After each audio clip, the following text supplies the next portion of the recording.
Alrighty, and we are here. Good evening. Happy Wednesday, everybody. Sorry a little bit late, but looks like the chat's had a little bit of fun killing some time while we get things ramped up here. But episode 75 of the Leonis Report. Evening, JB. What's going on, buddy? Not too much. We got a maintenance incoming here on the global server in less than an hour. So farm up those last tickets and get those high scores in. I'm sure that people who are going for the ladder spots are trying to get any last points they can. So this is crunch time. Yeah, definitely. So yeah, this Trials of Reckoning just ending. I didn't get to do a video on the item this week, where it is a good item and it's worth farming for the Trials of Mana units and for other units in general. We really didn't get a chance to even spotlight it last week, and I don't think we have it on our agenda for tonight. But We could talk about it. yeah, I mean, at the very least, I'll get the screen ready. One second here, guys. I'll kill some time in the meantime while I do that. We have a pretty full agenda. We're going to go through some live stream reactions here of what we saw Monday night, which included Halloween Alaya, and she was released on JP. So we have a little bit of info on her now that we're going to give our thoughts. We're going to talk through Exia, who's also being released parallel with her, and even some limit break upgrades for Lucio and MA2s for him. We have other things going on in the game for Class Match and Limited Guild War. JP's got a new Esper and Vision card coming out, so brand new Esper to look forward to. And the cherry on top, we've got a very fun Halloween-themed edition Smash or Pass coming in here at the end here for you. But before we dive too deep, we will talk about the Flammie Drum, which we didn't have a chance to. I'm glad we're doing this impromptu. I know you have some thoughts that you already were talking about in the Discord. You want to just carry that on here, what you're thinking about it? So I really like this item because it's actually useful for pretty much any unit you can think of, because it has unconditional 10 area resist, which is already pretty nice. I think that's more than we can get on the pod, which I think that's an 8 Yep. area resistance. So that's pretty cool. And then you get the curse and immobilize resistance, which unfortunately it is the 25%, same as a trust stone. But on the other hand, this does open an entire trust stone slot for you. You can wear this and then use whatever else, whether it's crit evasion or elemental resists or whatever you want. So I do like it from a versatility standpoint for it being useful for most units in the game at the moment. I think I do actually really like this though for Angela though, because it really ups her damage potential with the 10% magic damage and the pre-damage spirit in peril if she's above 50% HP. It's a big damage boost for her, because I think most units are right around that 20 spirit maybe at the most at the moment. Yep. So pretty much drops them right to 0. Yeah, absolutely agreed with that. And there is a pretty noteworthy accuracy stat on here. I know I've already made mine, the aim build. I'll likely make a couple copies of these. But at the very least, get your aim build at one of them for general purpose use for these other passives, as you were just talking about. And yeah, agreed. This is one of the better Trials of Reckoning items that have come along for general usage. Maybe not best in slot for some of the units. Angela, certainly make a case where I agree with that. And this physical damage taken element res is for Duran, which adds to it. I believe it's Duran, right? No, I'm sorry. That comes No, Wizard. that one's Wizard. Yeah. Right. So even this, great for his bulk, where that is his kind of similar to Angela, brawler style mage. And then here for Duran, the accuracy and the healing power fits perfectly for what he wants, where he's a very heal dependent character, but he's got a lot of burst healing and opportunity in the kit to use it with I'll call it a free 20 accuracy, because I don't think you would often go for the Trust Stone passive of 10 accuracy in most common builds for him. I mean, you certainly could, but I like to think of this as a free 20 accuracy, and that you wouldn't normally have this on your Trust Stone passive. So love the item. Yeah, I do like that for Duran and Angela in particular, the accuracy build, because I mean, Wizard, he's got the 100% hits. He's got a bunch of them. He doesn't need that. So you can go for shield or barrier on him. And then aim, I think, for the other two units will work great, because Angela in particular, I don't think she has any guaranteed hits. So be good for her. Yeah, so sorry to break the news to you. If you don't have one of these yet, you're shit out of luck, because you got 30 minutes to do it. But farm up that boss quick. yeah, get it done. But we will talk a little bit here to start things off. about the live stream Monday night. So we had Justin and Nanami, and we had a member from the Gumi team, oh my god, Fujita. Fujita-san, that was really happy about that. I was very honored and humbled to be brought in as a special guest there to kind of do some shoutcasting for it. But this is something we've asked forever from the team, and it was really more. Obviously the gifts are very nice. I don't have the image of what we're getting, but it's similar enough to the Hiroki gifts that we were used to getting for a while.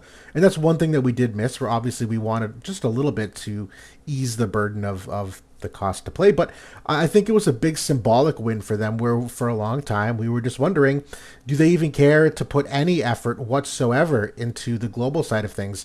Not that it's easy to do a live stream, despite what some people might say that it looks easy. It's still, I saw the behind the scenes of it, and there's 8 to 10 people. They do a walkthrough rehearsal. They have a script for it. They have a couple different PowerPoints set up, a bunch of different graphics. They obviously have to create some of those things ahead of time. That does require some manpower of 8 to 10 people of coordinating stuff. So it's not just like a snap of the fingers, but that was important for us to see that they still had the dedication to at least do something. So I was very happy with that. Same here. And actually, Fujita-san, I think he is like the head developer, or like kind of the head honcho in terms of like the dev team. Because I know that he has been involved for forever over on the JP live streams, like since the beginning, as far back as I can remember. So he has been involved with the game for a very long time, if not since the beginning. And it was cool to see him and kind of have that involvement from him as well. I did like the kind of festive outfits or makeup and things from Nanami and Justin. Yep. And the gifts from this point on, I'm coining them the Nanami gifts. Hiroki's been replaced by Nanami, and we'll take the gifts from her from now on. Absolutely agree, and I'm going to start calling them that too. That's a great idea. But yeah, very happy if they're watching. And they claim to say that they watched the Leonis report, so I was happy to hear that too. I know Justin has confirmed that he has, but even Nanami said that she'll tune in. So if you guys are watching, very much appreciate you. Wonderful job, and hope to do it again sometime soon in some kind of capacity. But they did have some really great news for us, where they announced live the JP, or the Halloween unit, that even JP didn't know about at that time. That was a mystery to all of us, and it was Halloween Alaya. And so that's what we're going to kick things off with now in terms of some of our initial thoughts. I know we've gotten an opportunity through World of Calc to look at her kit, look at her stats. I'll pause. One quick point before we get into her. Crispy Imp in the chat. Definitely, that was something that we had kind of, given them some feedback in the past. Take advantage of the medium, and they did that this time. They had a little PvP kind of few matches, and that was good. I think that that is definitely makes it a little bit more interactive, makes it a little bit more fun, and hey, we got a few UR tickets out of the deal too. So. Definitely. Yeah, I'm glad you paused to bring that up, because it is a great piece of feedback. We had mentioned many times the live stream wasn't conducive to being a live stream. There really wasn't a purpose. You could pre-record what they did and just release it in a more polished and finished state. But the fact that they did take some kind of audience component was a nice wrinkle to it. And you got to be featured in the first match there and absolutely ruffle stomp the first team. That was I was chomping at the bit to type in the room code, so I got in there right away. Yeah. I will say that overall the live stream was great. My one piece of feedback this time for the next one, whenever that is, continue to do the question and answer portion. I think that was probably the one thing that I was missing this time, is even if it's just lip service, which it usually is, it helps that sometimes they haven't been, sometimes they have taken some of the direct questions. So hopefully we can see that brought back in the future. I'll echo that. That's a good piece of feedback. And I know for myself, one of my more favorite things too, if we're throwing feedback out there, they didn't do it often, but they would release statistics about the game, about like the most popular unit or the most farm stage or something, stuff that we don't have access to. And I thought that was a really fun thing to do, that in the future, if you have metrics about, I don't know, anything, I think that's always a fun thing for us as players to get to see that we wouldn't have access to at our fingertips. Definitely. Yeah.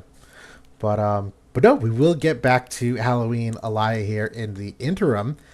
I have not done a full stat rundown of everything that I normally do in the workbook, but I at least got started. I've gotten to know her kit pretty well. I think you have too, based on what I've heard earlier today. What do you think about Halloween Alaya so far? Um, I was hoping this unit wasn't going to be lightning, but obviously it's another lightning Alaya. Just aesthetically, the unit looks great. I think it would have been nice to see maybe something different than a witch because we have seen that in the past with Lucia, and even like Halloween Leela a little bit is kind of witch-like, maybe more like a cute witch, but maybe it would have been cool to see like another theme with this one. Either way, though, I do think the design looks cool. Despite that, I like that she has the broom that she's sitting on. The little cat that she has is super super cute. I love that. And yeah, this is kind of like a more cutesy look from Alaya that we haven't seen before, where she hasn't traditionally really shown any skin on her other versions. So this one's a little bit more risque. Good call out. But the TMR, it's it's okay. It has like some base magic on it, so that's always useful for min-maxing damage and stuff. The effect, I think, it's maybe kind of niche. I don't know. I'm not crazy about it. The unit itself, though, like I think that it's actually pretty compelling for 18K free or 6K paid, which is what the banners are going to be. I think that it's going to be able to fit in and like serve a need in the meta right now. And I think that it's going to be most useful for folks that maybe didn't buy in on Ramada and don't have like a next generation lightning damage dealer that they can rely on. Because we are going to be going into maybe a little bit more of a water theme with Exia coming in. So that this, I think, gives people an option, maybe if they, like I said, didn't get Ramada. I agree with almost everything there, about virtually everything. I jokingly used the phrase before, I'm not overwhelmed and I'm not underwhelmed. I'm perfectly whelmed. There's a lot of things that I like, a lot of things that I don't like, a lot of things that I need to wait and see, quite honestly, too. And I actually had a different take that I thought this was a unit that was best if you had Ramada, that I really see her getting the most optimal use. I do think you're correct that as far as new gen lightning units go, this is better than any other options you likely have. There's no doubt about that. But it was painfully apparent going through her kit that it was meant to synergize with Ramada, not only as the Mace unit, which does synergize well with Spear, that's kind of a given, but there's a lot of things here, and this is, I think, a good time to go through the kit where magic, damage dealer, there's a lot of single target select 2 abilities in her kit. She does have some decent enough starting bulk here because of the reduction of physical and magical type damage here. Going back to her MA2, she's also got some AoE wide res here on the 140. And she's actually got an impressive amount of penetrations for a 70 cost unit that I do think the damage is relatively there. She's got the 30% magic on this passive, the Spirit Pen of 40 here all the time. And then the Magic Res Pen, not only is it the 20% there, but she'll get another 40% here on the 120 ability.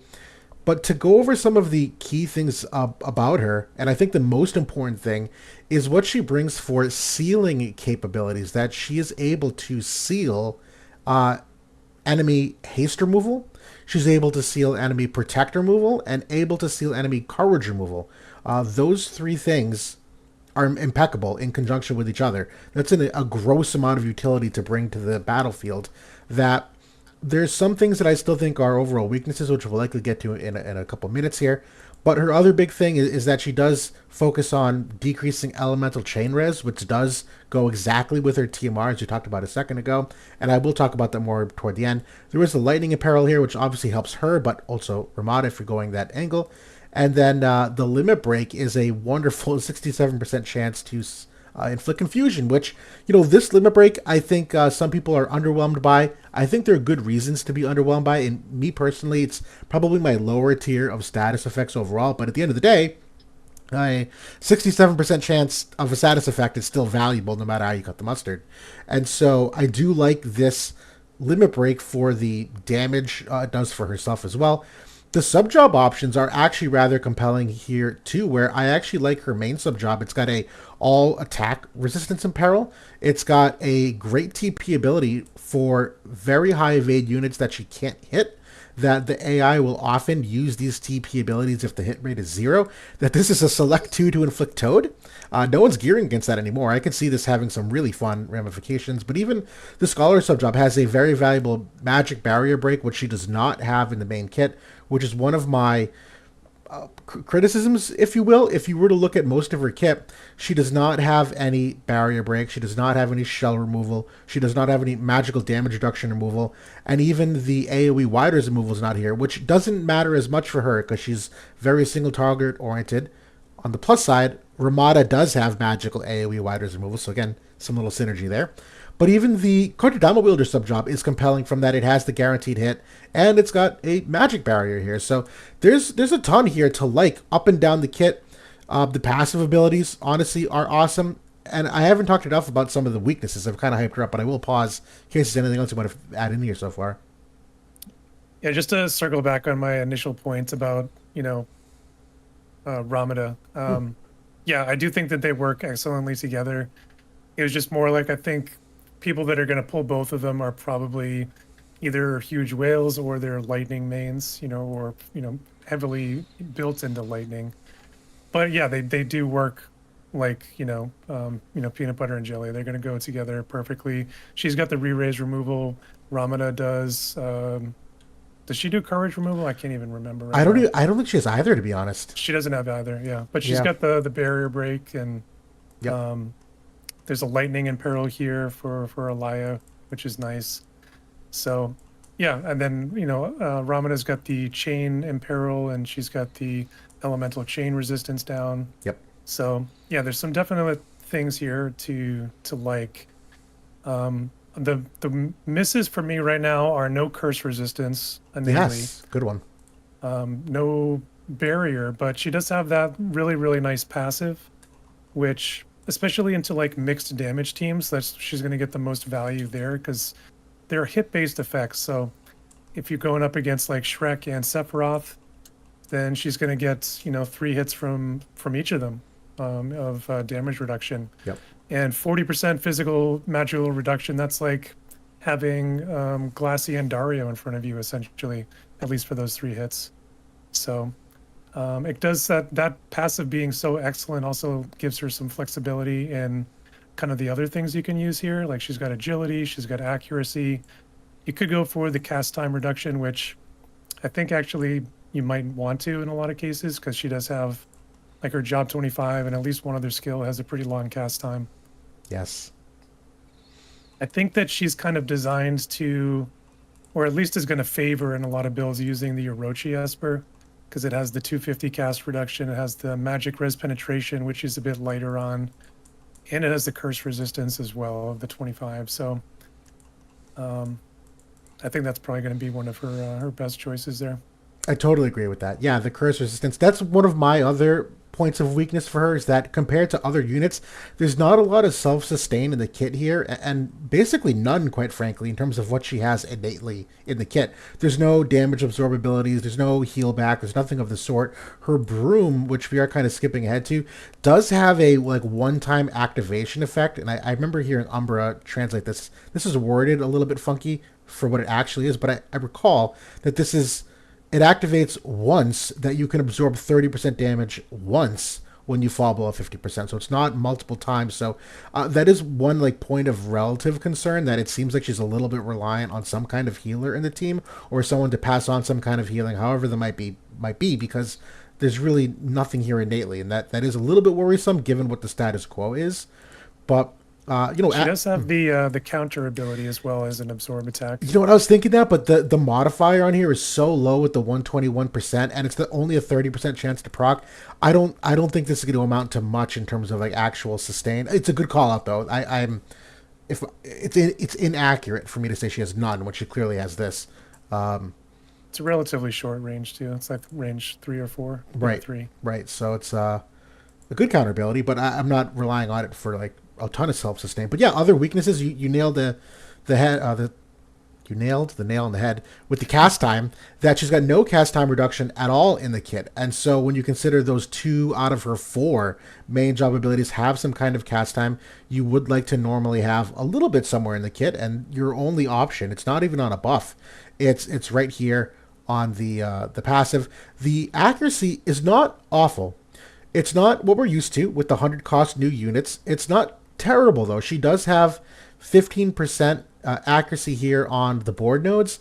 Innately speaking, she's... I don't want to give character comparisons because it's been so long for some of these characters, but relatively speaking, she's fine. That's not a strength of hers, though. There's no other guaranteed hits. There's no increased hit percent chance here that I think, given the amount of luck power creep that we're seeing in the game and the amount of units that run pseudo-evade, that's something to watch out for with her. It's not a total slam dunk. It's not a lost cause, though. That being said, I like the idea of running her inaccurate and maybe having her get lucky with this. I think that's a really fun angle to approach her with. But, yeah, what was the other weakness? Something else here. I cannot remember. But regardless, there's a lot of things to like. I think she's a good value pull. I think she's going to get some good short-term usage. It's hard to predict the long-term usage of these 70 cost units because a lot of them do tend to be a little bit of a flash in the pan, and Halloween Lucio was the exception.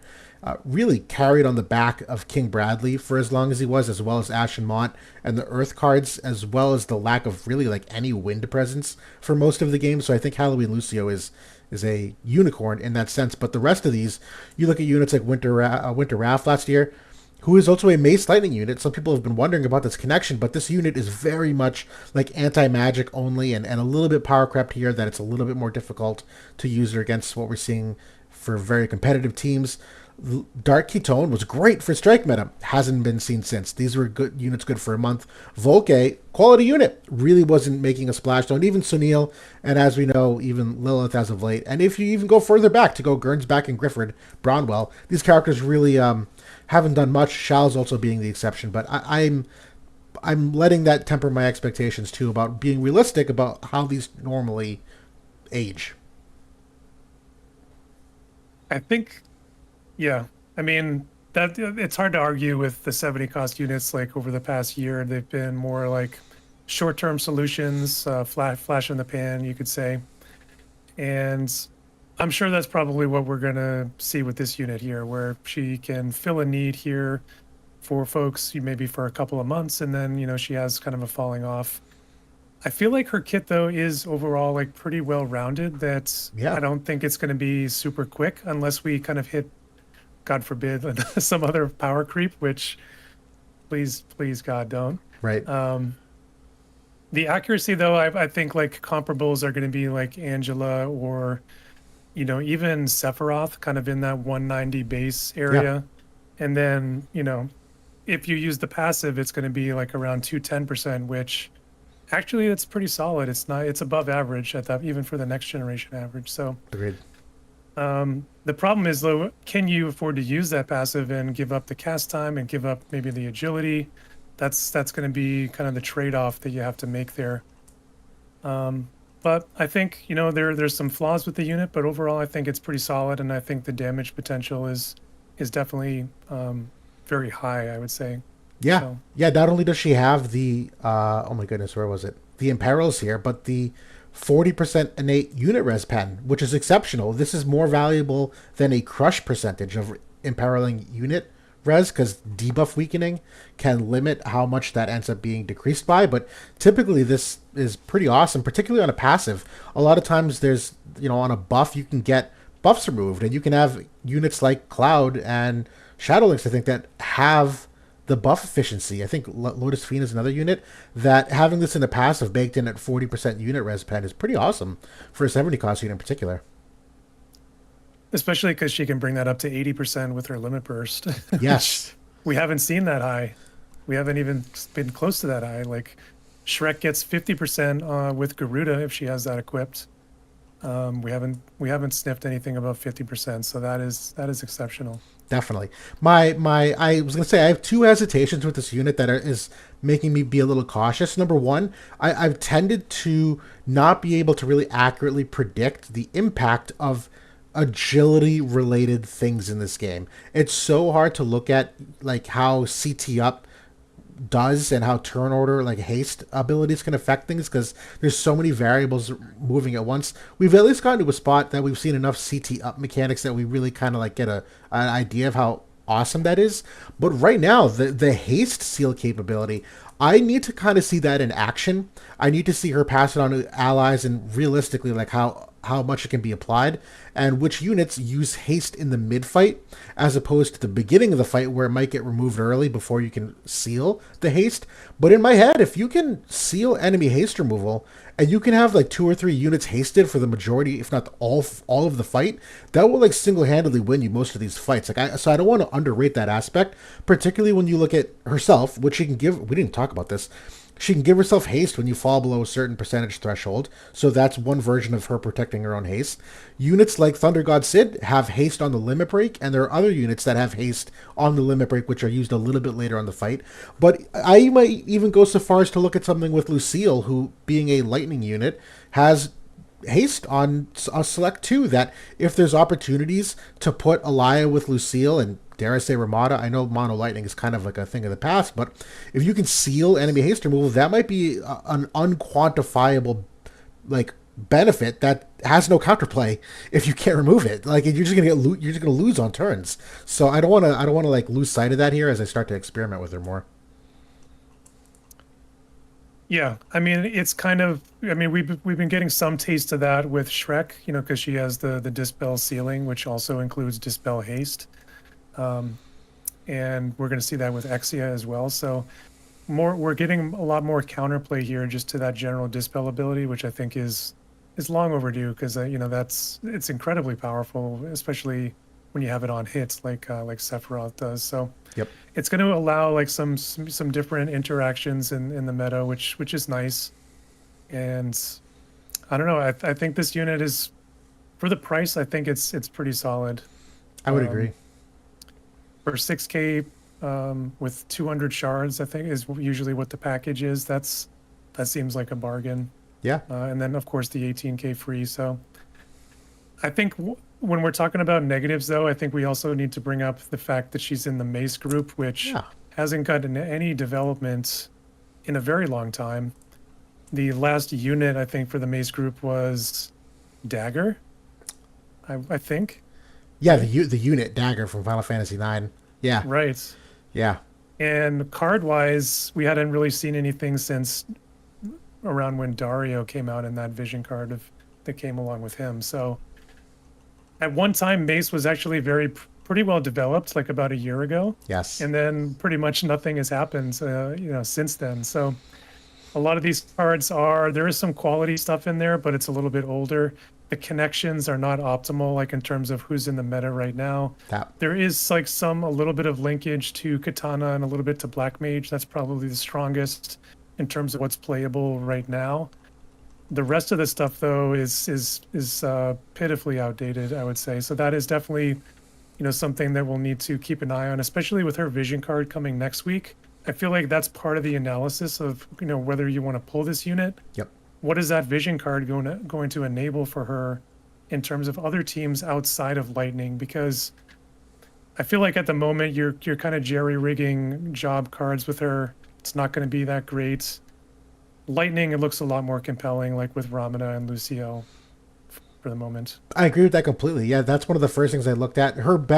Mace's best synergies from my view are the dagger weapon, which we know there's really no units that are dagger equipable. So that, cool, I guess. Spear, which is fine, but there's really only like 1, maybe 2, Ramada included, spear units that are serviceable enough. And I think the third one, oh my goodness, why can't I remember this? Might have been Fist. And even then, Strike and Fist is like in a tough spot. So these are classes that a year ago like looked pretty decent, but right now the units really aren't there. And some of the best rainbow groups like Sword Red Mage and Staff Devout, Mace has none in common with 0 Sword Red Mage or Staff Devout cards. So that's something that I agree with you, that this is a tough spot.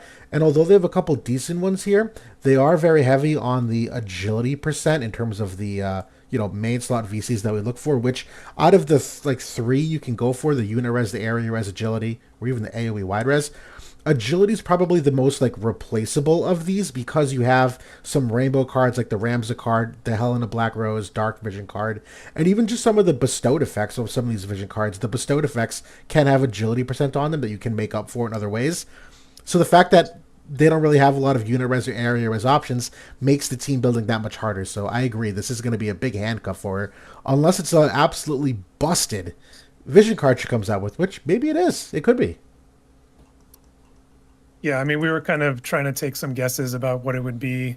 It seems like a shoe-in that it's going to have Spear on it, just to kind of tie her in with Ramada, which is the most recent lightning units. Because that's typically what they do, is they look back at, who is the most recent units for this element, and can we kind of link those at least somewhat together. But I wouldn't be surprised to see Fist or Devout also on the card, or maybe instead. And either of those jobs kind of build on what Mace has already been trying to do, at least last year. So, Ashaman in the chat brings up guild raid potential, which, yeah, this is another great guild raid addition for the lightning element. Yep. Which it's kind of funny because lightning had really been in a tough spot for guild raid for a very, very long time.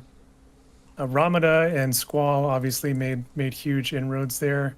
And now they have Alaya here, both versions of Alaya. So they've really overhauled that element in terms of guild raid stuff, and they're now, like, I would say, one of the better ones. Completely agreed. Yeah, absolutely, absolutely. And there's a segue here I wanted to talk to. The other thing I wanted to look for this unit, we often look to answer the question, like, what does this solve? What does this bring to the table that the game needs? And I think today, present day, the answer is like not much. I don't know if this unit does a ton for the current today.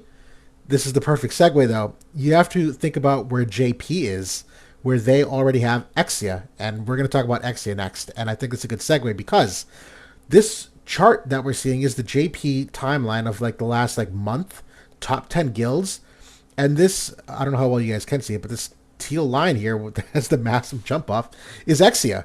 There's a pretty stark flip of Sephiroth teams and Shrek teams for this iteration of Exia and Lucio. I don't know if Global is going to get the same level of adoption, quite frankly, that everyone's going to suddenly go for Exia. But it seems like in JP current day, Exia and Joom, you can see here kind of the bottom here, are legitimate threats that don't really have enough in the way of lightning to kind of keep them neutered. And this, to me, while in Global may not make a lot of sense, if you're looking at it from the JP perspective and like what they have available for lightning units, it actually does make sense why they would introduce Halloween Alaya to maybe do something here in that matchup. I haven't actually analyzed the matchup per se to see how well it could be, but I do think that's a consideration of why it matters more for JP than us present day. One note though, this is the attack usage. What is it looking like on defense? Defense, it's 1 second, guys. It's still relevant. It's not perfectly correlated the same. Because it would seem to me like if Sephiroth and Resnick are still in heavy rotation on defense, then a lot of people might be trying to attack with Exia. Right. And so they're fading down. I mean, there's still like ebbs and flows where you see peaks and valleys, but Exia is still present even on defense, which is promising that she's being flexed in here, and that's opening doors for all these other elements that you're seeing at the bottom, that as Sephiroth goes down, you're seeing a lot of colors tick up, and Exia is the main driver of that. And so if that's something that they're trying to get ahead of and control, I could see Halloween Alaya being that. So maybe we have to think of her with a little more foresight if Global adopts Exia at this rate, which maybe we don't. So who knows? It's tough because we're getting Exia and this unit the same week. Right. After, we just got two glove units in a week and all these vision cards and the collaboration. So it's a big ask whenever they release 2 units in the same week. And they've done it a lot recently. So you don't know which way people are going to go. I mean, if people are trying to be frugal, you might be looking towards Garusa because that just slots right into the meta team that's been running. and is very strong. Gives you some different looks. You can go more wind favored. You can maybe stick with the double fire. Maybe go more physical with Garusa and Seth. And obviously he's a great unit himself. So and the ice presence, I think, also, gives some value, I think, to being able to run wind more often, more freely, just because Shrek is doing a decent job of holding back Gilgamesh as it is, not to mention, whatever else that you throw in there for an X factor. So Yeah, I know personally I'm going for Exia because I've been waiting for this unit for a while. me too. And I kind of lean towards ice water anyway. Yep. So that tends to be one of my more favorite elements to play. So, but this looks a lot more. This looks a lot healthier to me. I hope that our meta kind of shakes out into something more like this. I agree. Right. That's why I'm hopeful that we have new pack H's being refreshed tomorrow. So those of you that rely on those to pull, you should have 3 new pack H's to potentially get Exia or Halloween Alaya with. And so, yeah, that is absolutely a hope of mine that people dive in. And hopefully, if you have not been spending on Trials of Mono, which it sounds like not everyone has, hopefully you've been able to recover a little bit of the Vigior stash that you can participate in this. Because I do think ahead of the 5th anniversary, Exia is...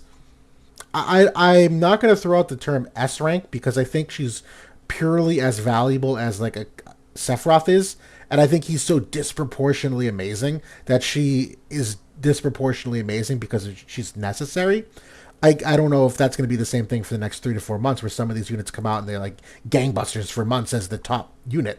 She's obviously the influence can't be understated of what we're seeing in practical results, but this is a unit that's absolutely amazing. There's so much that she does here. She's got so much innate bulk from what she has for like the physical magic damage reduction that we just saw with Halloween Alaya. She's got great overall penetrations here on the passive.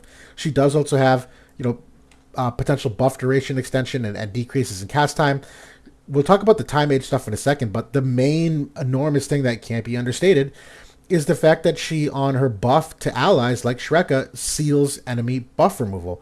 That's absolutely enormous in the Sephiroth matchup on a very favorable and fun Diamond AoE. This shape of AoE is very, very flexible for a lot of different kind of team building. And in addition to that, I mean, you obviously get a ton of great buffs here that should hopefully hold up with the AoE res, with the debuff weakening here. You also have Courage for Self, and she has some conditions that when she falls below 20% HP, that one of them is a CT up and the other one is hate down. So similar to the old Lightning Alaya, this is great for select 2 metas where it means that you'll likely be the 3rd priority to be hit, so that extends her life. Her limit break here, crit evade, fire res, the physical magic damage up, which again should stay here if you're sealing enemy dispel, in addition to the decreased human killer modifier. That's obviously going to help how much damage you take as well, particularly for all these follow-up attacks that if you missed out on Summer Resonant and you're struggling with some of those follow-up attacks, that's a pretty nice chunk of damage down on what you might receive. I'll go through a couple here before I pass it on to you, but she's also really well known for the single target stuff here. She's got a 60% unit res crush. That's also got physical damage reduction. You got sleep on here. The other select 2 is Dispel Re-Raise. Obviously love to see that with Sephiroth and all these other units. The big one, though, to focus on is this missile attack. And one of her second buffs here grants her on hit to reduce enemy unit resistance by 15%. This missile attack, I don't often use the word like nuke. This is kind of a nuke. This is a magic barrier break. It's Dispel Shell. It's a 30% missile imperil with the 15% unit imperil, and it can pierce. So it means it can go through 2 different enemies. And this is a range 6 ability of missile type damage instacast. This will absolutely destroy Sephiroth in so many units, and honestly high hopes for even Summer Resnick, that if you can align the damage properly and pierce them, this is also going to hurt her equally as bad, if not more, depending upon whether or not you can even break those barriers. But whew, I'll take a breather. How'd I deal with that? That was a mouthful. Yeah. I mean, that's just kind of going back to that missile attack. I think that's because of the range is so extreme on it. It's going to be not very difficult for her to hit multiple units with that, pretty much every time. Right. Because she can shift either left or right, and units that are offset, all of a sudden they're going to be in line for her to pierce through them. I mean, we've seen it many times on missile units in the past that, and typically those piercing attacks have been kind of straight line attacks, which have made them less flexible. This is a full 6 radius diamond, so that's pretty crazy. I do wonder if, since this is a missile attack, I've never seen anybody talk about this in JP, but can she get range up like from a Ranger or like from a Lara Croft TMR and make this 7 range? Because that is really what I want to know. And Yes, it I'm can. gonna be There I'm it gonna be is. testing that immediately. Can be range buffed. That's the It icon can right be there. range buff. That- Okay, That's pretty exceptional. that's crazy because I think that's gonna open up some nice synergy. You can maybe even use something like Summer Lilith's TMR. This is now an 8 range attack for a turn. There's some interesting things you could do that because this, like you said, this is a nuke. It's going to do a ton of damage, and overall, this character has like some nice support with some healing, like with the that it can do, and There's a sequential heal. I didn't even mention this. yeah, On her 120 ability, similar to Sodali that just came out. It's a 120% curative ability and a restore 150 CT. Like, you know how impactful that is in the mid fight. That's huge. yep. She does have the Time Mage sub job, and it does come with Quicken, which we haven't seen Quicken on a unit since Hope, a Yep. couple years ago. And even before Hope, we hadn't seen it for like a year or two. So we rarely ever see Quicken on anyone. These days, it's you're not really going to see it too much outside of manual play, but I'm a manual player, so that was kind of already I was going to be getting this unit just because of that. Absolutely. Absolutely. And the other thing to mention, where were you? Was it Curse Res? Yeah, 50% curse res. So again, talking about that Sephiroth matchup, add a trust on passive, and she can't be cursed. You got the 10% innate for immobilize resistance. The Berserker is certainly nice too, just because Sephiroth also has access to that, in addition to the general Vega TMR that we see pop up sporadically still. This is, again, I don't want to say it an S tier unit, because it's a unit that I think is just as strong because of how good Sephiroth is. But there's no doubt this is like probably one of the best units that's come along since Shrek, which seems like just yesterday, but it's the truth of the matter. And I do think she's going to last relatively well. I think it comes down to what they do with Lightning, what they do with 5th Anniversary. Comes in at a Staff Devout class, which Staff Devout has had some excellent vision cards, and we haven't even talked about her vision card because it's coming next week. But her vision card is absolutely exceptional. Like one of the best in the game, and so, or as of late. And so, yeah, this unit only gets better and better. For me, this unit is on a similar tier of power as Sephiroth, as Shrek, as Gilgamesh, as she's going to be right there at the top of the game. I think the difference being is that the counter in Lightning is more competitive against her than Water was against Sephiroth, or Gilgamesh is pretty good against Shrek, but she can also really do a number on him too, and that has not been like a slam dunk in a lot of cases. So I think that Lightning is better positioned to keep this unit in check than Ice or Water was for the other two. So I think it's a little bit more fair and balanced that way. I would agree with that. I'll be honest, I don't think I have much to add for her as a unit. I mean, what more can I say that it hasn't already been said? The Supplicant subjob, I'm not really thinking too much about this. In terms of my personal subjob usage, I'm probably just sticking with this second one here to allow her for double hit opportunities. Dare I say even the max damage increase here, that maybe you can really damage cap someone and go nuts on this cast, depending upon what they have. I'm not hopeful for that, but like that's a really interesting component of this ability. But I think that basically covers everything I could want to bring up. She does have the absorb HP here on the low AP ability. This is really great for those like last minute 1v1s when you're fighting a unit that you have some component of health regeneration. That's all I got. Yeah. Pull. This unit's amazing. Two last points from me. The limit burst, the 25% increase. I don't think we've seen that high on any other buffs thus far. We've seen a lot of like 20% for like the physical magical damage increase. Yes. So a little bit higher. And because she has that dispel ceiling, there's a better chance that you're going to be able to protect and actually use this into the fight.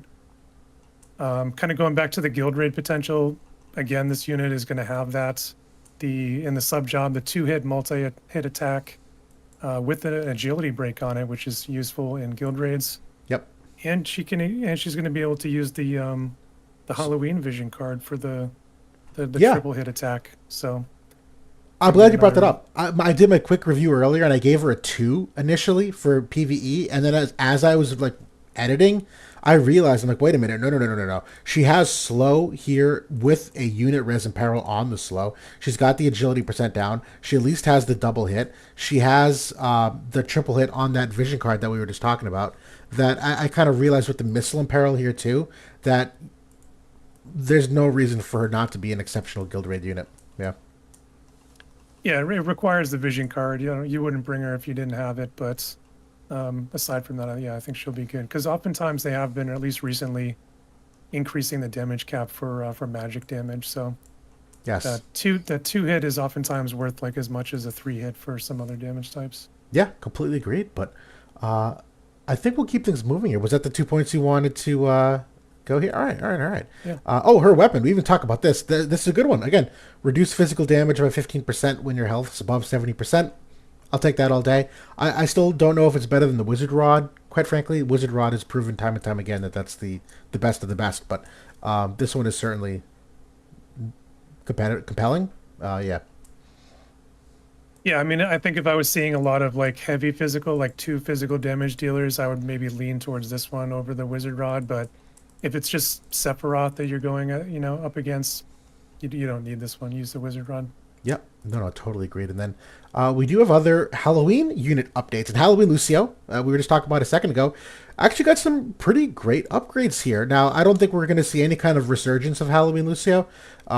Still one of the better 70 cost units overall, but he is getting an increase in his reaction block rate from 20 to 40. He's getting 20% luck, which is excellent for his overall potential evade rates.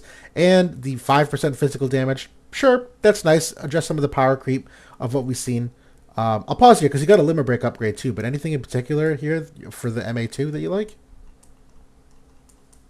I like the luck. I mean, it is just a stat kind of keeping up with the power creep because luck has increased 20% plus on all these new age units, since he was released.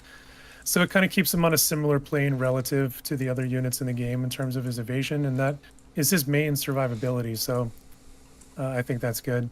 The other stuff is fine. Get a little bit more reaction block, get a little bit of damage. So I'd say it's a fine enough MA2, nothing crazy. I agree with that. And the limit break here, he's getting a 10 AP reduction on it. The stats are overall the same for some of this. The modifier is getting increased from 200 to 240. He's still getting the slash res pen of 30 and the haste. He is getting re-raise here though, and then he's also getting the oh my goodness, I already forgot what this was. Upon re-raised, you're getting attack percent and an extra 25% evasion rate, which again is main for survivability. I do like that as a follow-up. It's not exactly what I would have liked for a limit break for him. I know I was really keen on getting Nullify Sure Hit on this limit break. We've seen that with a couple units because to me, you only get to use it once. You can still kill him, technically. If you were to kill him before he limit breaked with your guaranteed hit, he's kind of shit out of luck.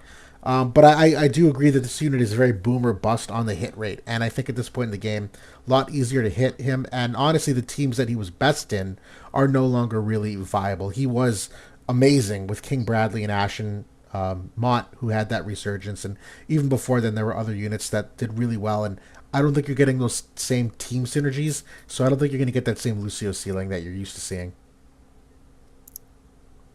Yeah, the limit bursts upgrade here is a little bit disappointing for me. I don't think. I mean, we've seen some really good ones on some units. Like think about Alaya the Alabaster, who came out like right around the same time as this unit, at least in global, and she got a lot more than just like a re-raise with a special re-raise here. So this is a little bit of a light touch, I think, for the 70 cost unit, kind of maybe bringing him back towards the average. I don't mind like him getting this little buff on the re-raise, but I think they just should have been a little bit better than 25 evasion. Like maybe if they had made it like 60 evasion, like an Utsusemi, or like a 40 evasion, like a shadow cast or something from Thief, and really gone extra on like the evasion buff, then maybe Yeah. it's enough to like, maybe get a miss on some more accurate units who had just killed him. Yeah. So it's yeah. I think though that like the way that people are building right now, they're not respecting evasion as much as they have, when he was kind of in the forefront of the game. So there may be some opportunities where you can use this unit even against some of the top meta teams, simply because they're not going to be able to hit him. Like if they're in like that 400% accuracy, like total accuracy rate, Lucio can get well above that in terms of his evasion, especially with this luck bump. They're not going to be able to hit him like in an average build. So yeah, there may be some opportunities there. Yeah. It still does nothing to address the guaranteed hit, which we have seen a pretty big uptick in, but I completely agree with you. His level of evasion is higher than people are used to seeing right now, and people definitely wouldn't be ready for it if we saw it. Yep. But I will pause quickly just to answer a question. Someone asked if we're due for a tier list. Not quite yet. I don't think we have not done a tier list with the Trials of Mana units updated. So I think we do have a little bit of a gap, but we'll probably wait for Exia to come out. At least I would think. Maybe even Garusa before we reformat it. But if we see some shifts materially in the tier list, I'm sure we'll likely end up doing a quick little tier list update for everybody here. But I'm going to go through some of these other things pretty quickly because we do want to get to Smash or Pass here. These are more just general updates. The Rose Thorn Staff and Fomalhaut, the Irvine gun, the original one, are getting upgrades to +6. They're basically minor, not worth spending the minutes talking about. The Rose Thorn is going from 8 AoE rest to 15, which is cool, but even Rose Thorn is not a popularly used staff, so probably not a ton of impact. We are getting next week 5 times free match medal, so absolutely be doing your free matches because this week alone will get you enough medal so that when the shop resets for your PvP free match exchange, you can get the Esper SP potions that are free to exchange. So make sure you're at least doing this week. It's the easiest way to accumulate the 15,000 medals that you need to get those. We are getting limited Guild War, which is the same map that we're seeing right now, but we are getting a unit cost limit of 270, so 2 100 cost units and a 70 cost unit. I know you came out with a bunch of teams already to kind of theory craft around, and we were thinking of maybe throwing them out here, but I don't know if we have the time, and I don't have that graphic ready. But anything about limited Guild War that you're looking forward to, or is it just kind of run of the mill again, do you think? I mean, it feels like we just had it because really we did. Yeah. This is like only like, a week ago. We've only been back on this new map for, yeah, like just about a week or a little over a week. So because of like the false start with limited last time, it really like bled over into this month. And it feels like there's been a lot of dead days, a lot of mock days lately because of that. So we're going to have a couple more here kind of going into tomorrow. Agreed. So Yeah. I don't know. I do like, the cost limit at 270. You're not able to run 3 100 cost units. So, it is going to, ostensibly, change the meta that we're used to at the moment. Some of these 70 cost units get a little bit more value. So yeah, maybe you can throw Lucio out there or Shawls or, whoever. Absolutely. I did want to pause here for a small, what do you want to call it, community announcement. Numero 80 in the chat. I promised that we talk about this on the Leonis report, but with the live stream of the Halloween event, I completely forgot to put it on our agenda. Numero 80, and I believe you're shoutcasting this with him, JB. It's a new like Friday Night Fights type of format where looking for entrants that I think it's 80 cost and under only. I think they're trying to do some cost adjustments like we saw with the WDL. I did want to give special mention that if you do know more about it, I can pull up the visual in the meantime for it. But yeah, what do you know about it? Yeah, so this is War of the Visions Brawl Nights that Numero 80 and I think Chisei is also going to be involved with that. I kind of threw my hat in the ring and said if they wanted me, I could come maybe shoutcast here and there, but I'm not going to be a regular on there by any means.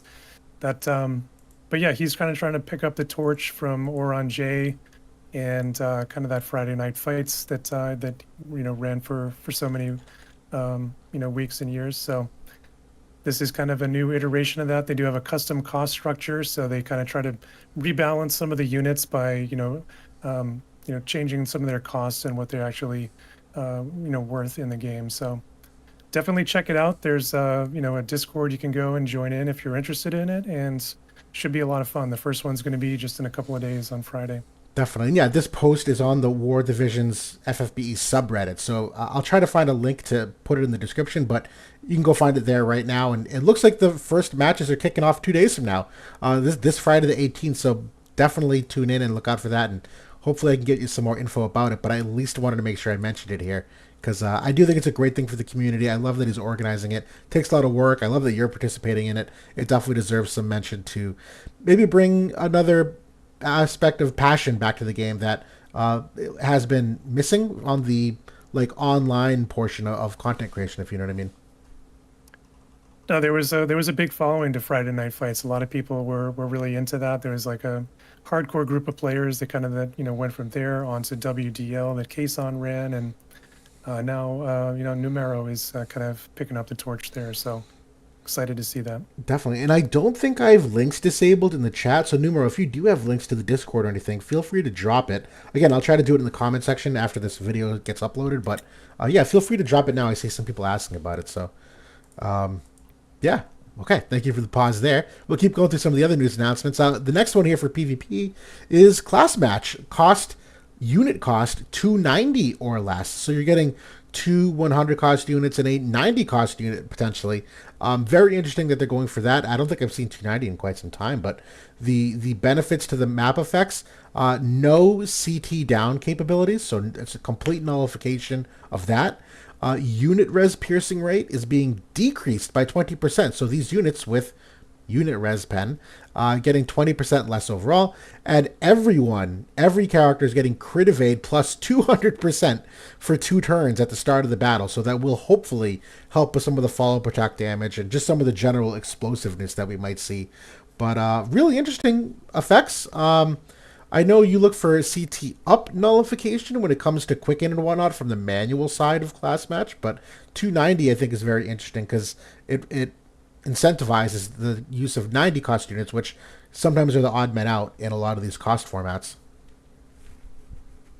Yeah, I think the rule set is fine, but like you said, I liked them to either have CT up nullified or quicken nullified, one of the two, because now everything is on the table, and there is some, at least on the manual side, there is kind of some toxic strats that you can run, taking full advantage of all the tools that are in the game.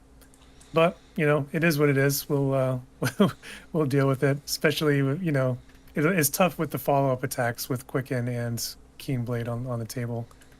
So good luck, guys. Yeah, I always appreciate that mode. I'll definitely be trying to compete, given the cost structure here. But couple last things before Smash or Pass. One of them is the announcement of the Sabotender Esper, and this comes along with Garusa, so definitely tailor-made to kind of work in conjunction with him. But I think this is a great overall general use Esper. You're getting a unit Esper with 18 agility on it. It is physical attack oriented, 25% sleep res here.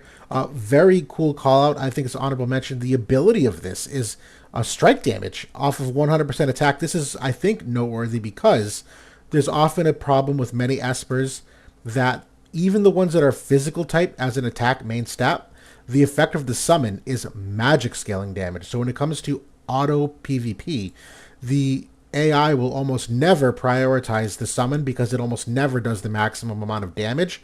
This is different though, because if you put this on a physical unit, it's going to scale off 100% attack, and there's a pretty decent chance they'll opt to use this given the 200% modifier, where you normally won't get to 240% because you have to max level the nodes to get to there, but still at 200% mod.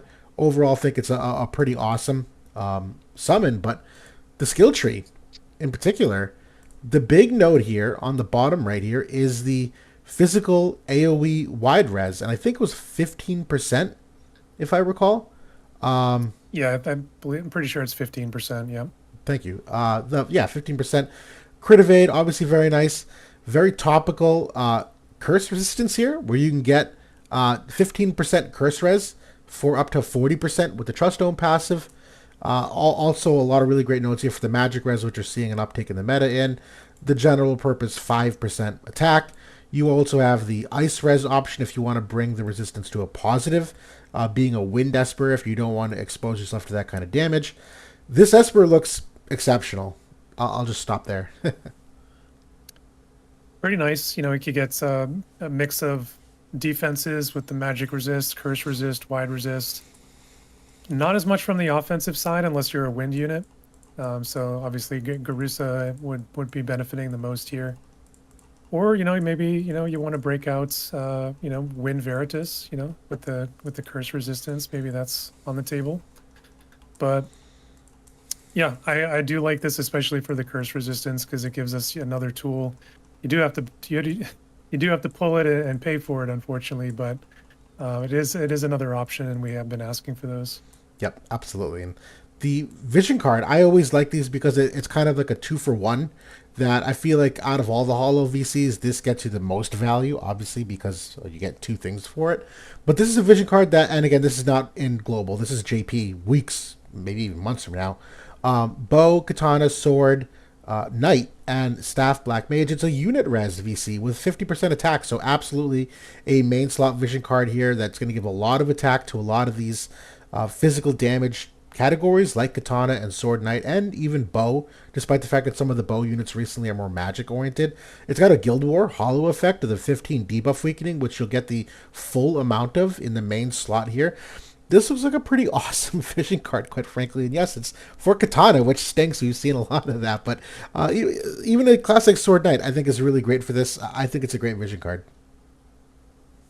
I mean, we've gotten several cards as of late with the unit resistance. Like we just got one for Sottily, and they've been in demand right now just because of Shrek and how powerful she is. I mean, she does have the penetration, but you know, it's only 50%. So, you know, you still get 12% mitigation here just from the one vision card.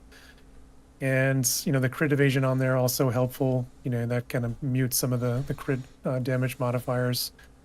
And the debuff weakening for Guild War, like you said, these cards get like you know, for folks who really like to play Guild War, this gets you that extra value that you only see on these holo cards.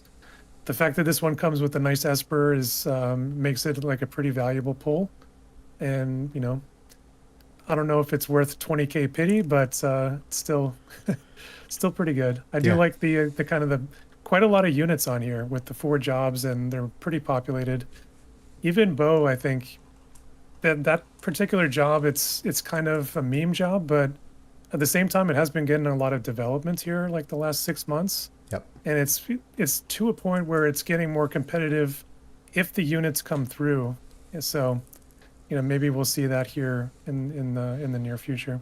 Yeah, absolutely. I know the two that I look out for are the White Lotus Fina, who's popularly used, and this only does so many things for her, but still, at the end of the day, crit evade and even the debuff weakening for things like healing power down help her to maintain the healing. But I know Veritas of the Bolt is going to be getting online here soon too, which is another like kind of highly touted bow user that people are looking forward to. So all it takes is one meta bow user to come out again soon, and the whole conversation changes.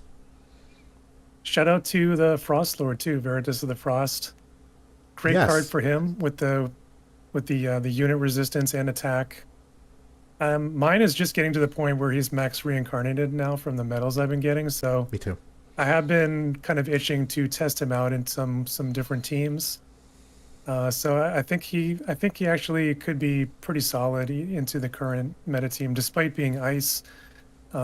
I think that the barrier that he has can hold up well enough against Sephiroth that he can do a number on the wind units. I can confirm that. I used him last week for one of the Guild War applications, and he actually did pretty good versus Sephiroth. It was surprisingly Shrek he did not do well against because his magic side is not all that great. And so, although there's the obvious like weakness or weakness of her hitting him, it's not enough to compensate for how devastating her unit resistance and penetration is, and the fact that he really doesn't have anything to mitigate against that magic damage. So surprisingly, a lot of damage from her. But that's all we want to talk about. So we just crossed the 1 hour threshold, finally getting to our smash or pass, and it is a Halloween themed smash or pass that we have a lot of units here that have been featured in various kinds of time limited seasonal collaborations. Lunar New Year, the Valentine's Day, the winter, the Halloween, you name it, summer. we've not done any real smash or pass on these versions of the art of these units, because typically when we do this, we just pick the unit themselves, not necessarily every single version of them. But the artwork is unique enough here that I think it's worthy of revisiting if it tingles any of the senses, if you know what I'm saying. And and this should be a lot of fun. So, anything else you want to add here for how you set this up or what you're thinking about? No, I think that pretty much sums it up. We have done the UR units, we've done the MR units. So yeah, we haven't looked at any of these ones. Yeah, I think this very first one was the UR units we had some fun with. This was the MR units. We have a like pending list, which I think you put on here units that we have not done yet, or maybe alternate costumes. And then now we have the Halloween. So we'll at least do the Halloween tonight. And we will try to rapid fire some of this. And I think, can I zoom out? Sorry guys, 1 second here. Too small. Good enough. Okay, we'll kick this. Do you want to start top to bottom? Go through them all? Yeah, so I kind of separated them by their seasonal event, and then I also, I think, put them in their correct order as well. So yeah, we can start it off with the Lunar New Year stuff there at the top. Yeah, and we'll try to not overanalyze this because we might get into trouble, Freudian slips here if we try to justify things too much. But we'll just go with more. And do you want to throw it out? I'll let you go first, and then we'll go back and forth, back and forth. I like more. I liked her water version. I liked this winds version. Real good unit for a while too. Like the artwork, and I like all the kind of lunar designs in general. I think they've all been pretty nice. So yeah, I think that's a smash for me. I like it. That'll be our first disagreement. I'll go pass. More does nothing for me. Quite frankly, I don't know what it is. Maybe it's the personality. Maybe it's her original artwork kind of like biases me, that I just think of her just being this like hooded figure. She's kind of just like a cardboard character to me. So there's nothing like alluring. She's pretty enough, but not. I'll be slightly pickier here for my slash this time around. But we'll go here for Resnick next. What are you thinking for Resnick? I think I'm gonna pass on Resnick. I've had a little too much Resnick lately, so I'm gonna go ahead and pass. I'll do the same. In this one, she at least has a little bit of a smirk, but she does, I think, kind of like a normal like resting bitch face, if I recall off the top of my head, and kind of the same idea. Not a lot of personality. I'll agree with you here. I don't think there really does much that I look at her and I'm like, wow, really pretty. Like she's fun visual, but it stops there. Unfortunately, this unit was like a huge swing and a miss as well, so I don't even have like the unit side to kind of bring back any memories. Yeah. Yeah. How about Oberyn the Auspicious here, the new unit this year for Lunar New Year? Maybe it may very well be our final one, to be honest. Yeah. I was very excited for him because, I saw like some nice synergy when he was first coming out. Ended up being another huge swing and miss, in my opinion. But would you fuck him? Even I'm sorry. I would. I'm gonna say smash. Oh, sorry, it was too good for me not to inject that. I'm gonna put him in jail where he deserves. Fuck. I abhor this character. I hate Oberyn so much. I don't even want to think about him in any other capacity. I liked this design better than his like armored version. So the design is very nice. I agree, but his character is not enough to override my feelings for him overall. Which, oh shit, are we gonna talk about this? Does anyone remember this controversy? What are we thinking here for Valentine Solaire? I mean, to avoid being canceled, I have to put her in jail. I think I'll do the same.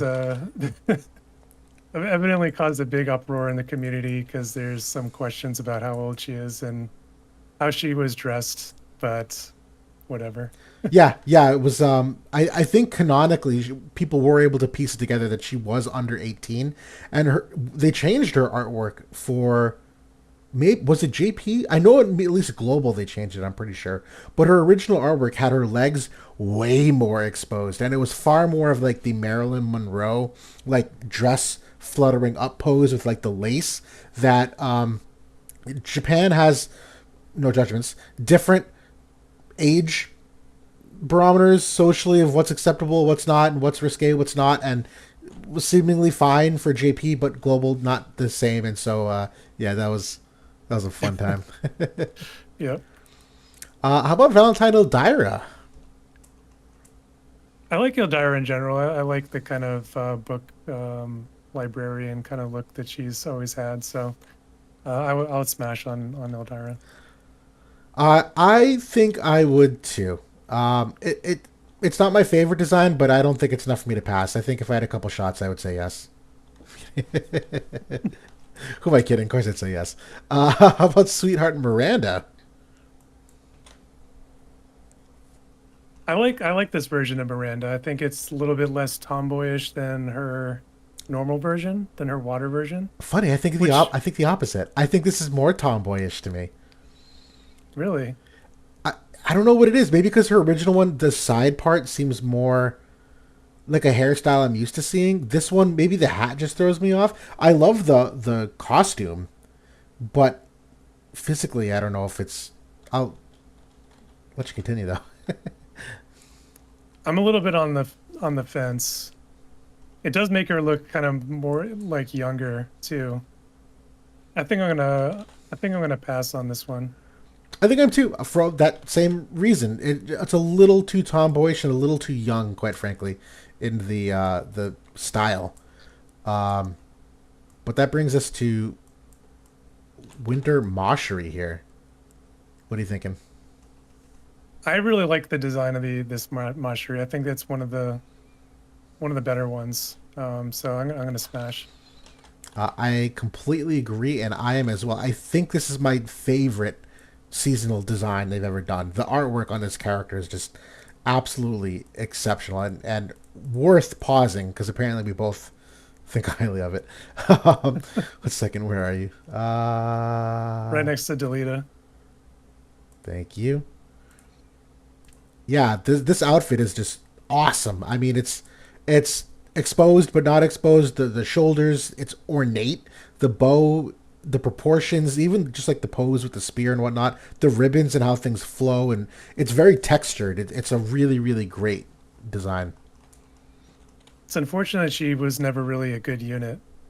No, I tried it several So times to make her work, but it's hard to overcome the double digit minus 20% resistances.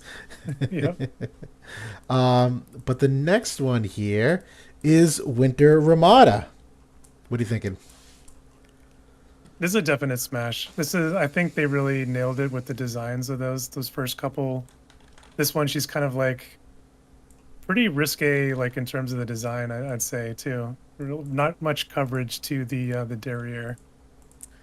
I So kind of forgot. So this one, I'll be honest, everyone knows that I'm not a big Ramada fan. Oh, you're right. They really did. It's a little drafty up there. I actually have been loving the new Ramada. I've been using her a lot. Enough so that I've come around to the unit a fair bit. I'm actually going to pass on this version though. I don't like how obscured her face is. That has always bothered me because it is kind of like the portrait you see the most. I think it just I don't like this at all. Even though the outfit and the pose is fun, I'm not a fan of how they decided to draw the face. So I'm gonna keep being picky here. Put it in the pass. yeah, I can see that. The reindeer helmet or whatever is not Yeah, doing it much favors. yeah.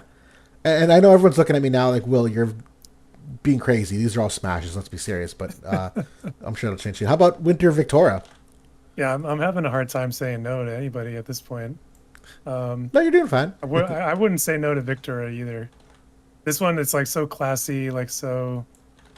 Yeah, that's a great design. I think Winter overall, I think they've generally have done really well with the designs. I agree. Yeah, this is a beautiful art design. Everything. It's elegant. Like again, the same idea. It's like I'm sorry. Why am I talking about this? Smash immediately. Yes. Not even a question. One of my favorites here on the list as well. And how about Winter Venera? What are you thinking here? This one's a home run for me too. Definite smash. Absolutely, like not even a question. This is absolutely stellar artwork. Everything about it. I love the hood. It's just so fluffy. I just want to cuddle her. Like it's amazing. Yeah, yeah. Smash. Venera was a great unit for a while too. Like she's kind of like a side piece in the story now, Yeah. but I don't know. Maybe we'll see her kind of take a turn and get a new costume version someday. Honestly, I could see it because although she is kind of like a side character, they put so much lore into her escape with the bloodline of her son and what it carries and what it means for royalty that I don't think she's just going to be an NPC. She has some kind of bearing in the longevity of the storyline. I hope so.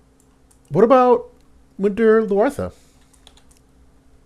I will say, like, until this unit came out, and also like some of the stuff that was going on with the story with her, like around when this unit came out, I absolutely like didn't like Luartha at all, like till that point. But that whole story arc with Victora, and then like this particular unit coming out, and some of her like voice lines were also super cool.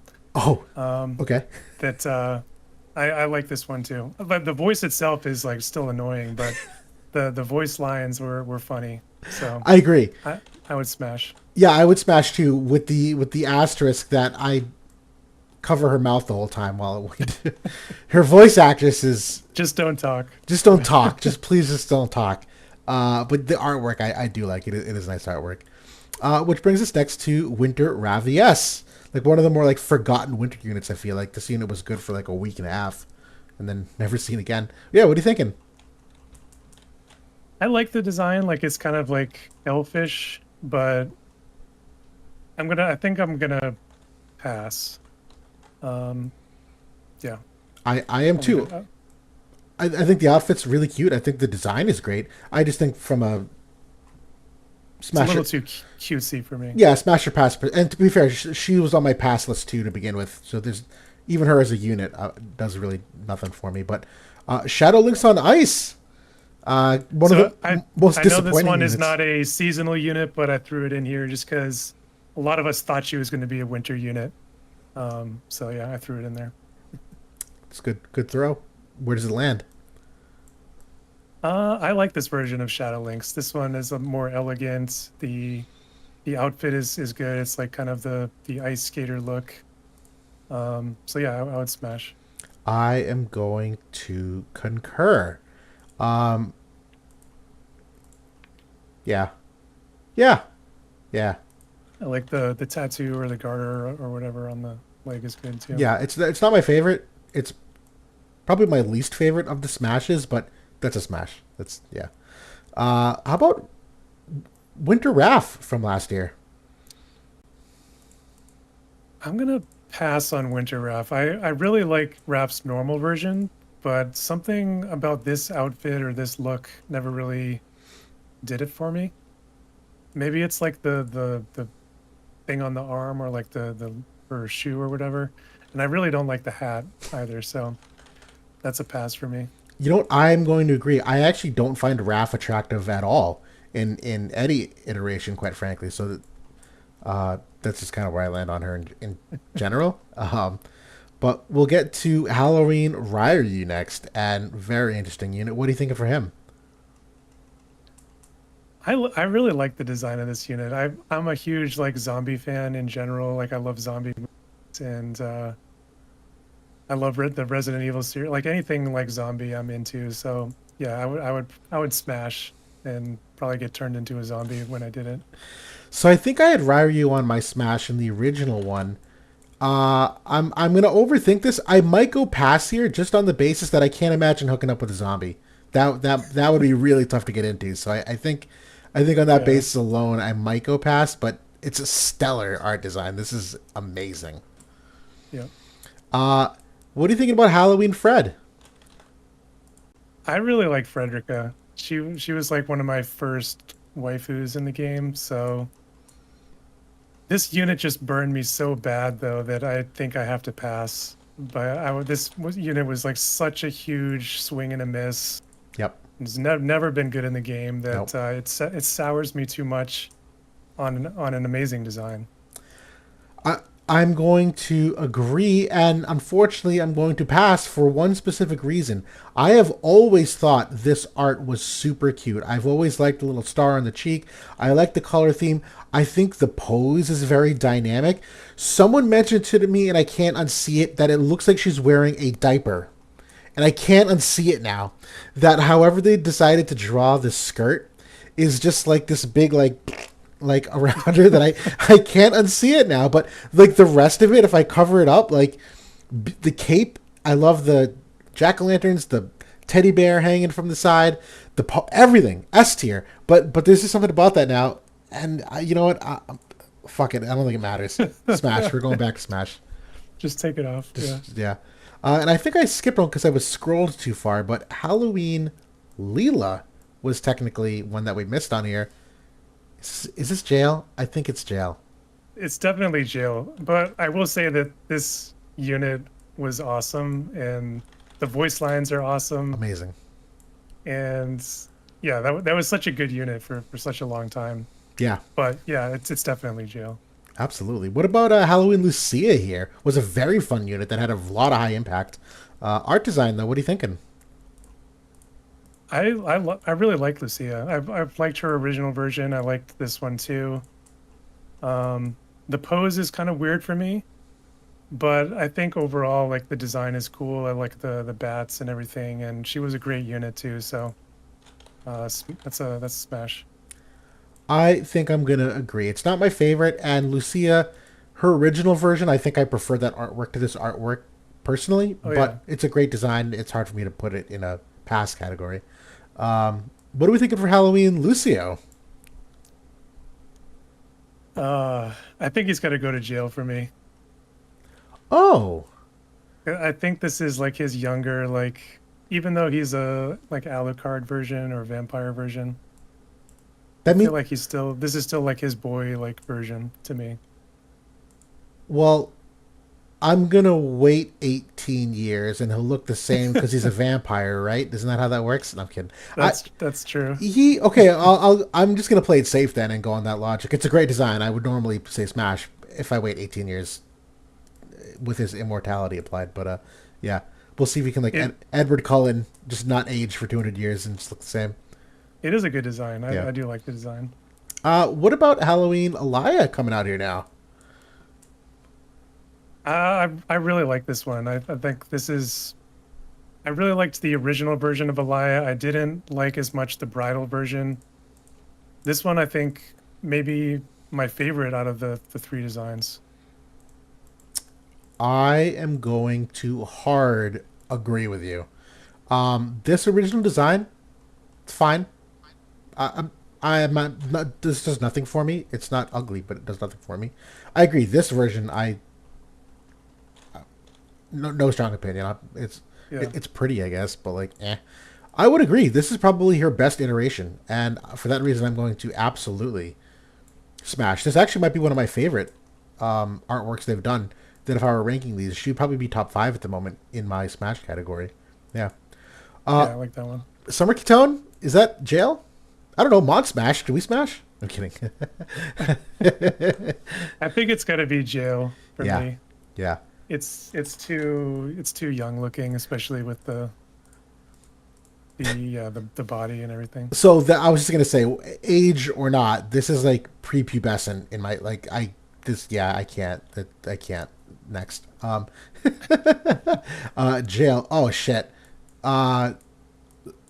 It's gonna be like a run of smashes here because they always like The have summer the units. waifus for the summer.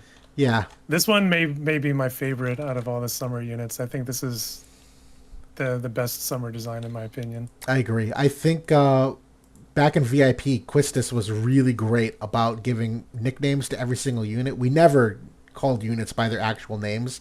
And if I recall, I think he nicknamed... Where's the art? He nicknamed this one Coconuts. for Aptly named. For some two big reasons. And yeah, this artwork is just... This artwork actually might have made me fall in love with the unit. Because the MR artwork... I never thought twice about Lilith like as a unit. It wasn't until this came out that I like had like an awakening. The blaze of the beach. Yes, I have that title. I love that title. How about Summer Helena? God, this is like a no-brainer. Smash. This one's Smash. great. Yeah. It's A little probably. bit of a disappointing unit, but the design's great. I agree. A couple last ones here. Summer Elsorel. Hmm. Could be definitely in my top couple for summer units. Very very thick. That's a smash for me. I don't love it, but I can't say pass. It's fine, but I can't say pass. It's a smash. Um, Yeah. Summer Kilfay. This one maybe second behind Lilith for me in terms of the designs. So yeah, that's definite smash. Completely agreed and nearly identical to my thoughts a second ago on Lilith. That I didn't realize how pretty this character was till I saw this artwork, and then I was just like, "Whoa! I didn't even know that this was possible." So yeah, that's a And definite. if anybody has seen like the fan artwork of El Sorel and Kilfay smashing Summer Catone in between, you know what I'm talking about. It's incredible. Yeah. How about Summer Jaden? Awesome smash. Completely He's agreed. got the abs for days. So on the nickname thing, I actually came up with this one because we were taking nicknames. I decided to call him 8 Pack, and so forever we referred to him as 8 Pack. Because good lord, yeah, that's a smash. Plus plus it's Jaden. Like he's such a good character. What about Summer Glaciella? You don't even have to ask. Too good. Can I be honest? Bam. I don't Smash. I don't know if I like it. This was art. Hold on a Uh second. I know. I need a second here. you're wrong, you're wrong. I have always been a little ambivalent on Glaciella overall. I don't know if I've loved her artwork in general. It's like a good looking unit, but I don't think where's the original one? I don't think I ever saw her and was like, "Oh my god, like she's beautiful." Like that's my, you know, like this is it's pretty, but it's not I'm not over the moon, but these two versions I think are superior to this. I'll be honest, her Regal Glaciella is like one of my favorites. I think this is amazing, this one. But for some reason, I don't think Summer Glassy captures the essence of the other Glaciellas. Like, I X'd out of them. There's something about these that kind of feels distinctly different than this one. I'm not going to say pass. That would be stupid. You're kidding me? You would leave if I said pass. But I don't love putting it in Smash. It's not highly rated for me. But that brings us then to Summer Resnick. I think it's a great design, but again, I'm gonna have to pass just because I've seen her way too much of her lately, and she's on my naughty list. So that's a pass for me. I agree. I don't like her face. I just don't like this look of a character. That's just not my thing. The design is cool, but it's not attractive to me. And I don't think I missed anyone there. So I think for those of you that want to go get us canceled or talk shit or whatever you want, I think this is our final smash or pass list. I know I went on a run there of a lot of passes in the beginning, but I think I evened it out there. This looks pretty good. Yeah, I mean, all these designs are so good. Obviously, there's a lot of waifus. They like to sell them, specifically on these seasonal events. So it's hard to pass on a lot of them, but we managed to at least pass on a few of them. So Yeah. Do you, as a cherry on top, do you have any like in no order, like just say like your three favorites here out of Smash, just to, like particularly highlight, just for fun? um, Venera is definitely up there, and Macherie is definitely up there, and then Lilith and Kilfay is probably so. Those are probably my top four. My top one, probably out of all of them, is it's probably got to be Lilith. I think that's fair, and I think I'm gonna side with you for the most part. Lilith's definitely there. Killphase definitely there. Shit, this is like the same ones. What the Yeah, hell? they're great. They're great. I might go Alaya. Yeah, I'm not gonna I'm not gonna knock it. I think that's a good one too. Fuck it, Venera. Yeah, I think that's my top 5. This was great. So, I think that's all we had to talk about tonight. Hopefully, this was a fun little way to cap off episode 75 of the Leonis Report. It's been an amazing 75 episodes. Hopefully, lots more to keep coming. And we do still have to do some smasher passes on some of these other units, so we'll likely be revisiting this again at some point just to close it all out. But those of you tonight that have been watching, and appreciate you being here as always. Looking forward to the news release. We've got a lot coming up here. Not only this week, we're obviously getting 2 units, but we are getting some units that should shake up the game a little bit. So there is some exciting things to look for. I think Gumi's done a good job with the live stream, not only for Monday, but Justin and friends. I think they've been more interactive in general, and although we're still on the edge of our seat for 5th anniversary and seeing what comes there, I think the game has definitely trended upward compared to where we were 2 months ago. Yeah, I don't know. I'm very, very excited for tactics in 2 weeks. I didn't even say tactics. So- Yeah, tactics. Of all the things they've done well, that's like number 1. Yeah, so that's, I mean, if 5th anniversary ends up killing the game, you know, at least we'll have had tactics for a couple of months to kind of end it on a good note. Yeah, we can do the TG Sid walls one more time before the game goes. Yep. But yeah, that's it. We'll kill it now. Thanks again for watching, everybody. Appreciate you being here. I know it's a Wednesday, not our normal time slot, but we should be back to next Monday. I don't foresee us not. So look forward to catching us then. Good luck pulling tomorrow for those that are, and we'll talk to you all.